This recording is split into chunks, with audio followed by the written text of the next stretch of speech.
ano na. Ito sa sinabi. Hindi pa. Hindi pa.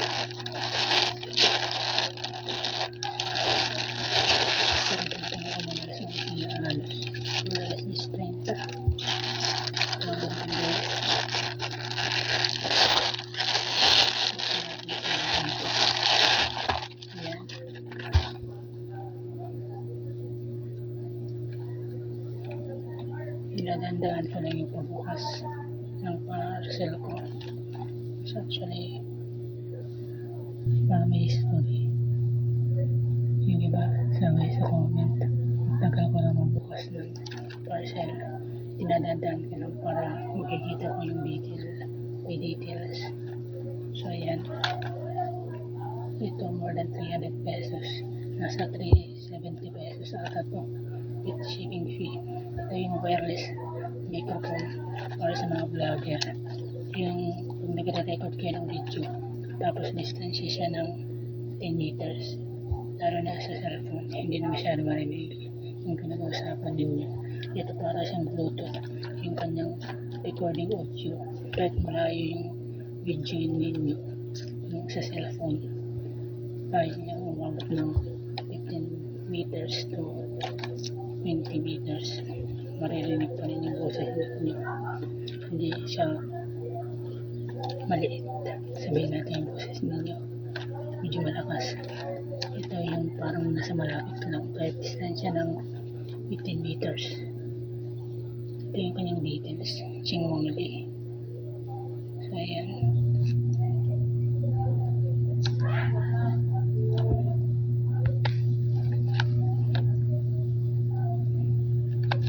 Buksan natin. Wala nga lang siyang gunting. Ito siya. Pwede siya sa ano. Sa iPhone. Yung pinili ko Type-C para sa Android. Dalawa yung version niya. Yung isa para sa iPhone. Yung isa para sa Android. So yan. Bubuksan natin. Ayan. For documentation. Actually, dalawa na yung ganito ko. Yung isa kasi pangit kaya napabili ako ng bago. Kasi pagka nagkakaroon ng ano, para siyang ano, diba? ASMR, yun ba ang bago? Maririnig mo yung ganito. Ayan. Dalawa ng ganito ko. Ito parang delicate na siya, power bank. Actually, hindi na siya mabigat. Parang mag-ano lang. Class A. Kasi yung original na ganito, medyo mabigat ng konti. Para siyang may bigat na additional 20 pesos na bariya. Diba yung 20 pesos na bariya? Ito, class A, atado. So, ayan. Yung ilaw. Magnetic siya. Tingnan niyo. Magnetic.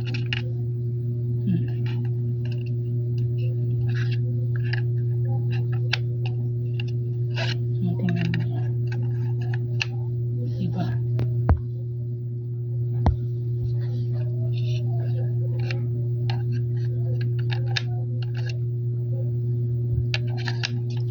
Ayan.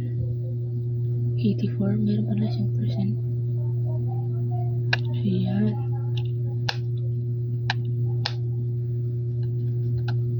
Type-C na siya. So, ayan. Ito yung Type-C niya. Gumagana siya. Ayan. Ito yung kanyang pan. I-press siya. Ipipress mo siya ng 2 seconds ata. Hindi ko pa siya nasusubukan. Ito naman yung isa. So, siya lang kanyang mic.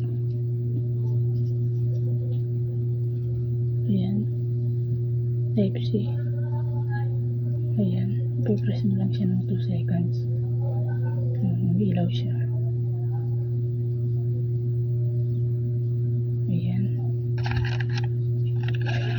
Kagaya lang siya nito. Para siyang AirPods or earbuds. Hindi lalagay sa tenga. Pero mic siya. So yan. Magnetic siya. Parang hindi siya magnet pagkabaliktad. Pero kapag binaliktad mo siya ng ganito, kailangan ito. Ito yung may dot. Magnet siya, tingnan niya.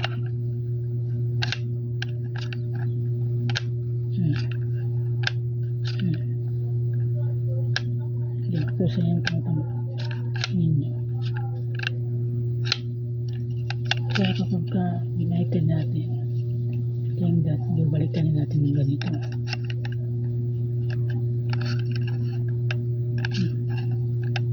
Yung difference. Yung ingay. Wala. Pero kung ganito,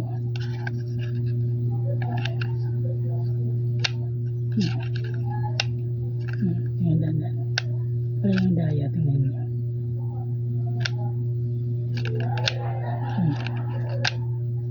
Tingnan nyo. Samantala dito. Dito. Kahit pa ganun po. Yan. Pero kung binaliktad natin siya ng ganito, ito yung may dot. Ito yung dot. Tingnan yung dot. Nakikita ninyo yung dot. Yan. Magnetic dyan. Ang mawalan.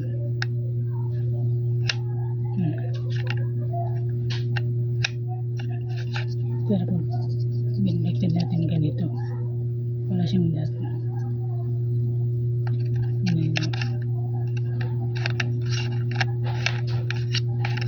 Diba? Diba lagi niya. Pero pag pinagdito niya siya dito sa may dot,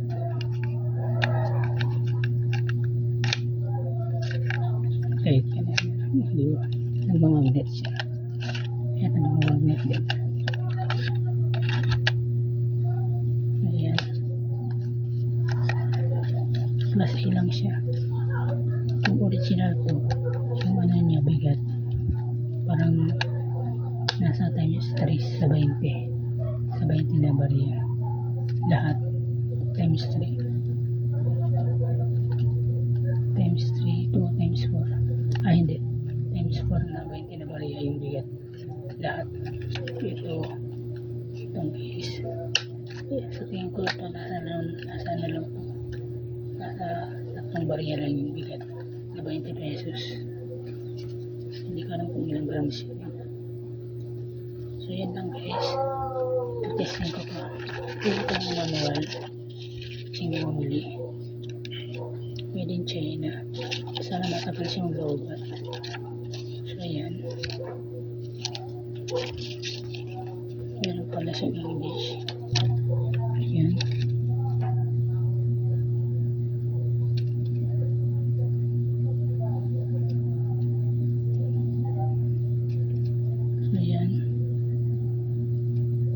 Yun lang.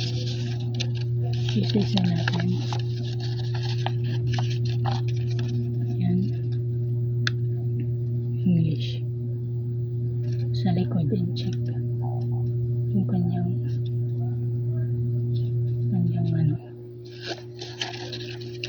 instruction.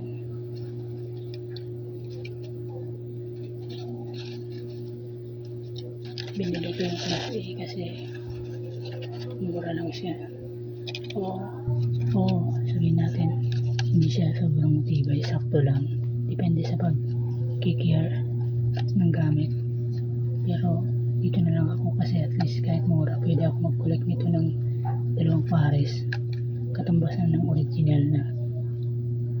Kapag bumili ka nito, sabihin natin pag sa original 6 hours bagong dawat, ito 3 hours lago lang. Pero pwede kang bumili 2, lang, salitan, palitan, tapos nasa 800 ng mag-budget mo. Kasi sa original na price nito, umaabot pa ng sa original na price nito itong audio recorder na parang Bluetooth or Vian infrared, umaabot to ng nagkakalaga to ng mahigit 4,000 to 5,000.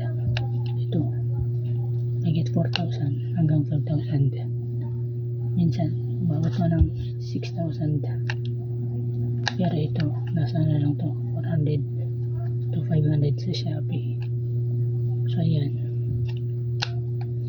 hindi mo alam kung yung bigat niya, parang pinagsama yung tatlong bariyang 20 pesos kasi class A lang, pero kung original nasa apat na bariya na 20 pesos yung bigat. Kumbaga mas mabigat siya kapag original. Ito halatadong class A. So ayan lang. Ito nga pala yung QR code niya. Pasensya na kayo guys, medyo matagal ako mag-unboxing. So ayan, ito nga pala kasama niya, hindi ko makakalimutan. Yan yung wire Type-C. Ito yung freebies.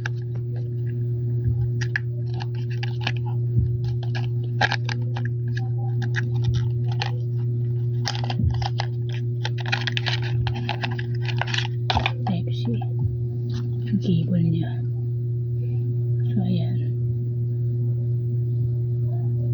Type-C, parang yung haba ng cable niya nasa 6 inch. Type-C baliktaran. Yan.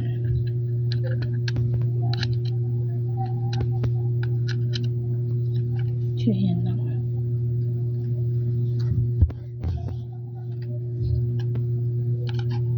Ano ba ito?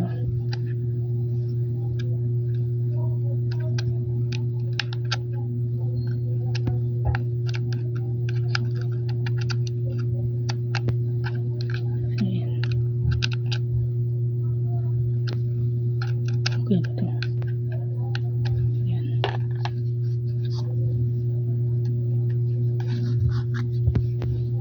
So yan lang muna guys. Wala na siyang ibang kasama. Bye.